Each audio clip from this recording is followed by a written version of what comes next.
Sanskriti University for excellence in life. BTech Agri BSc lateral entry.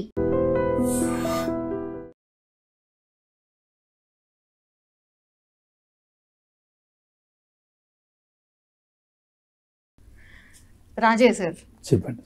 Actually నిన్న ఒక incident జరిగింది. జీడిమెట్లలో కూతురు తల్లిని చంపింది సార్.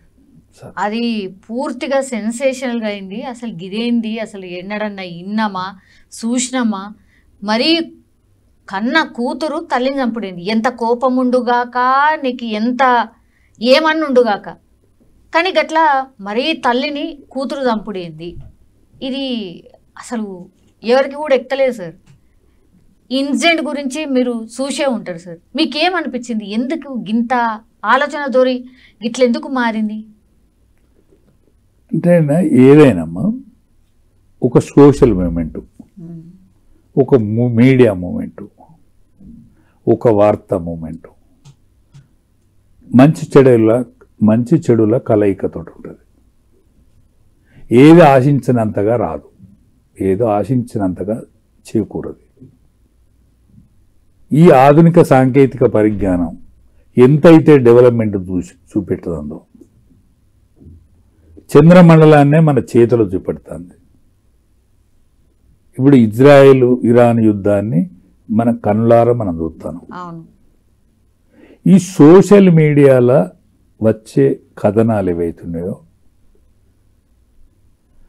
అది మరీ జుగుప్సాకరంగా, అసహ్యకరంగా నే కాక, అసహ్యం జుగుప్సానే కాక ఉత్సుకతను చూపేటువంటి అవి కూడా కనిపిస్తాయి. అట్లా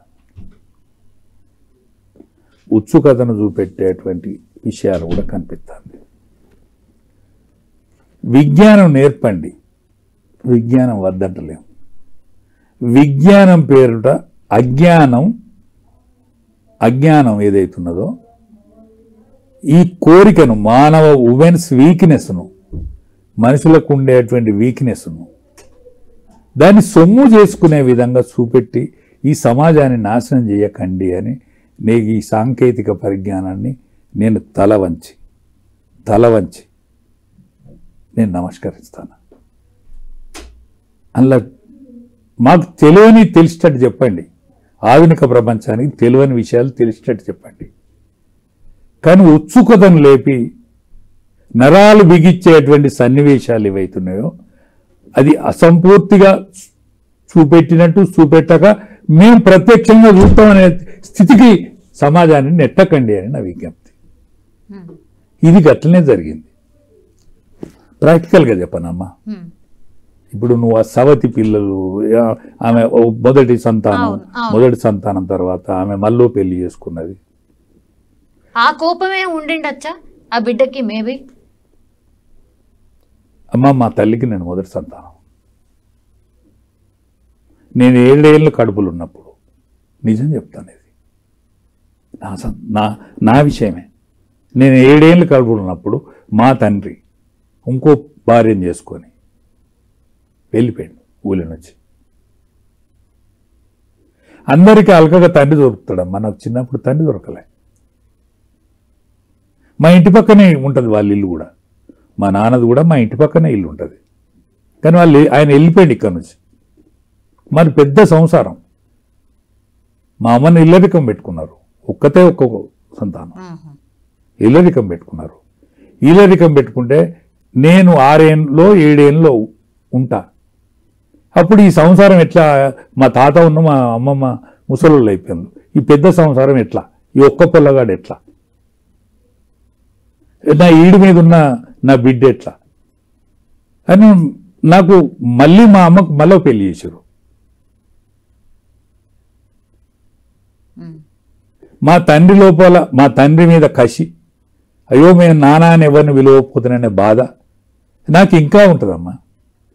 నాకు ఈనాటి వరకు కూడా ఉంటుందమ్మా. 73 సంవత్సరాలు నాకు. నాన్న గుర్తుకొస్తే కసి పెరుగుతుందమ్మా నాకు. మా నాన్న గుర్తుకొస్తే కసి పెరుగుతుంది. నన్ను నాన్న అనిపించుకోకపోతే, నన్ను పెంచిన తండ్రి, ఇదే మారు తండ్రి, మారుతండ్రి యాదికి వస్తే కూడా కన్నీళ్ళే వస్తాయి. ఎంతో గారాభంగా పెంచిండు ఆయన, అవునా ఎంతో గారాభంగా పెంచాడు. ఓకే. మా అమ్మకు తన వలన కలిగిన సంతానం కంటే కూడా నన్ను అపురూపంగా పెంచాడు. ఓకే. ఆయన గుర్తుకత్తే కన్నీళ్ళు వస్తాయి. మా తండ్రి చేసిన పొరపాటు గుర్తుకత్తే కూడా కన్నీళ్ళే వస్తాయి. కానీ ఆనాడు సాంకేతిక పరిజ్ఞానం ఇది లేదే, మాకెవరి జ్ఞానం చెప్పలేదే, మాకు కసి పెంచుకోలేదే. మా తమ్ముని మీద మా చెల్లె మీద ఎంత గారావమో నాకు. నాకంటే ముందుగా వాళ్ళు ఇద్దరు లేరు, అవునా, చనిపోయిండు. ఓకే. నన్ను పెంచిన తండ్రి కూడా చనిపోయిండు. ఓకే. మా కన్న తల్లి కూడా చనిపోయింది. ఓకే. నేను ధ్యానం చేస్తానప్పుడు వాళ్ళందరినీ గుర్తు చేసుకుంటా ఈరోజు. ఓకే. నేను ధ్యానం చేసే ముందు వాళ్ళందరినీ గుర్తు చేసుకుంటా. ఆనాడు మాకు ఏ సాంకేతిక పరిజ్ఞానం లేదు కదా, మేము మామూలు గొల్లోళ్ళలో పుట్టినోడు నేను. ఈ సమాజం ఈ సాంకేతిక పరిజ్ఞానం వాళ్ళకి ఏమి ఇచ్చింది, ఏమి నేర్పింది అని నా బాధ. చెడు మాత్రమే నేర్పుతోంది, చెడు మాత్రమే నేర్పుతాను. ఎందుకు నేర్పుతాను? నేనెందుకు నేర్చుకోలే? మాట్లాడే నేను ఎందుకు నేర్చుకోలే? కట్టుకథ అయితే నేను చెప్పాలి కదా, మీరేమో నాకు పైసలు ఇస్తారా కట్టుకథ? అయితే నా గురించి నేను మాకు మారుతండ్రి ఉండని చెప్తే నేను బతికిన ఇప్పుడు లెక్కకు నా సమాజంలో అరే వీడు గిసొంటోడాట అనే మార్కే కదా. కానీ ఈ సమాజం ఏమన్నా దిద్దుకోవాలని చెప్తాను నా నిజ జీవితాన్ని. ఈ సమాజంకు ఆవగింజల 100వ జ్ఞానం కలిగిన చాలు. ఏమవుతుంది నాకు? నా పరువేం పోదు, నా రంగేం మారది, నా గొంతేం పోలే, నన్ను గౌరవించటోళ్ళేం గౌరవించకుండా పోరు. నేను మంచోడిని అయితే. ఇప్పుడు కేసీఆర్ తెలంగాణ తెచ్చిన మహనీయుడే, ఆయన గురించి ఏమనుకుంటాను? నా గురించి ఏమనుకుంటారు? రేపు ఏమనుకోరు. అరే రాజన్న లోపల కూడా గింత విషాదం మిగిలి ఉంటుంది, మిగిలి ఉన్నా కూడా ఆయన నవ్వుకుంటూనే ఉంటాడు, ఆయన తేజస్సు ఎక్కడ ఖరాబు కాదని అనుకుంటారు కదా. ఏమవుతుంది? ఇప్పుడు పాపం వాళ్ళ అంటే చంపించిన ఆమె జైల్లో పోయి కూర్చుంది సార్. అమ్మనేమో లేదు, ఇంకొక బిడ్డ మాత్రమే ఉంది.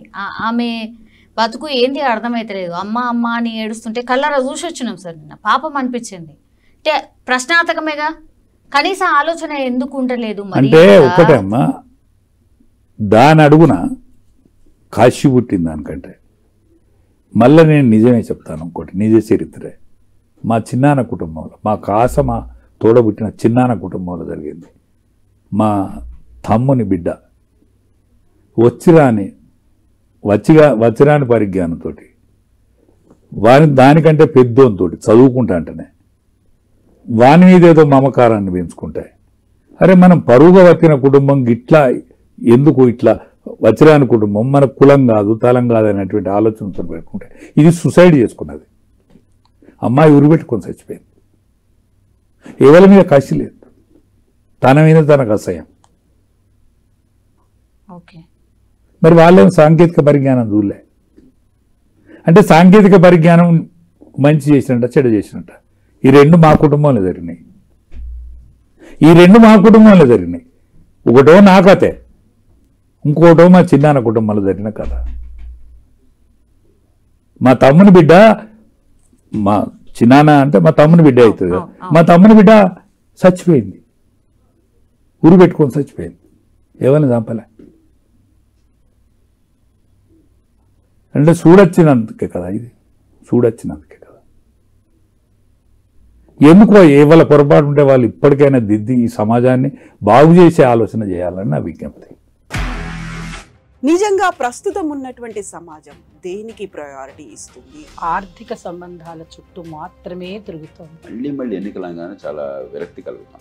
మంచి అనిపిస్తుంది కదా, లేడీస్ కూడా ఛాలెంజింగ్ జాబ్స్ చేసినప్పుడు చాలా బాగుంటది. ట్రాఫిక్ అసిస్టెంట్స్ గా నియమించిన ట్రాన్స్జెండర్స్ అందరితో సాల్యూట్ చేయించుకుంటున్నారు. ఫుడ్ డెలివరీ ఇవ్వటానికి వెళ్ళినటువంటి డెలివరీ బాయ్ అనిల్ పై కళ్ళ ముందు పెళ్ళండి